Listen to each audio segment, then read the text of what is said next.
Pat Forde has an interesting piece over at Sports Illustrated, and he's detailing how the SEC is looking into making penalties significantly more strict for when students storm the field or court after a game.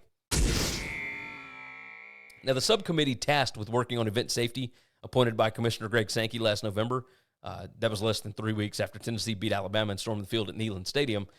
This includes Alabama AD Greg Byrne, Kentucky AD Mitch Barnhart, and Georgia's AD Josh Brooks. Obviously, it makes sense to have Byrne, as Alabama's last 6 road games in football have resulted in field stormings.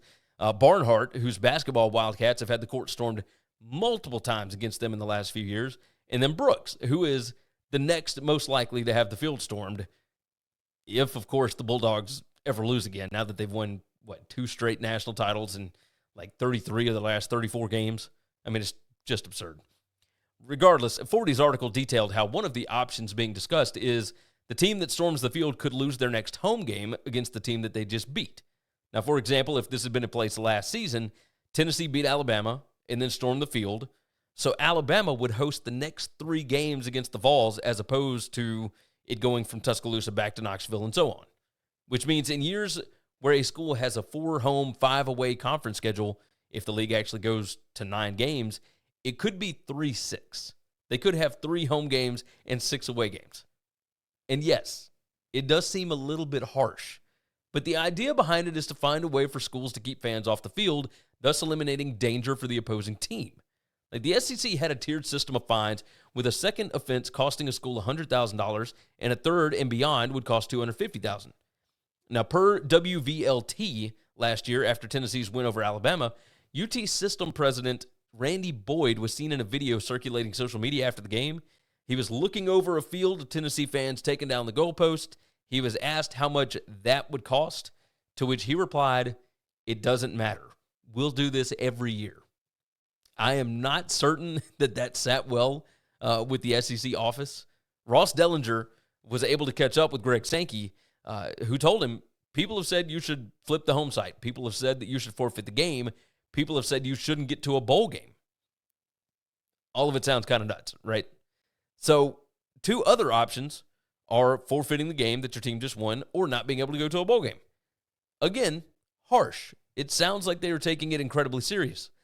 Sankey was quick to point out, though, that nothing has been decided as of yet, and I would imagine it won't be as drastic as taking away a victory or keeping a team out of a bowl.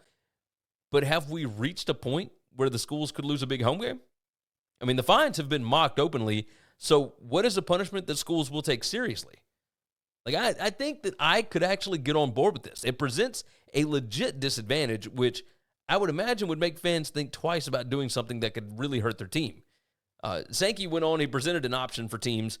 He said, can you stop it? Sure. You can send teams into stands to celebrate with fans. We see that in basketball pretty frequently. You can educate your fans. Stay off the floor. We're going to come to you, and let's celebrate that way. There are positive ways to engage in post-game celebration that don't involve rushing the field and tearing down goalposts. Now, while there's no official proposal, the SEC commissioner gave Ross a list of options that have been discussed. Those include doubling or tripling or even quadrupling the fines, forfeiting the next home game against that team, which we just talked about, banning a team from a bowl, forfeiting the game in which the field was stormed, having higher standards for visiting team and officials, having higher standards for a team's exit. So building some type of pathway for a team to get out, making it safer for a team to get off the field where there is no interaction between the fans and, of course, the players. We'll have to see what they end up coming with, but I would wager we'll see other conferences pass some of the same stuff to help avoid legal issues if an injury does occur during a field or court storming in the future. I mean, we saw this with Tennessee and Alabama last year. Jermaine Burton hit a woman or hit somebody. He claims it was in self-defense. Who knows? But you can avoid a lot of this crap by coming up with some kind of a system to where they are not going to be on the field at the same time. Psst. Hey, if you like this video, go ahead and hit the like button, hit the subscribe button, and of course, jump in the comments. Thanks for listening to Winning Cures Everything. Make sure and follow me on Twitter at GaryWCE. If you want to toss in a question, you can email me, Gary@winningcureseverything.com. Make sure and hit that subscribe button, and we'll see you next time.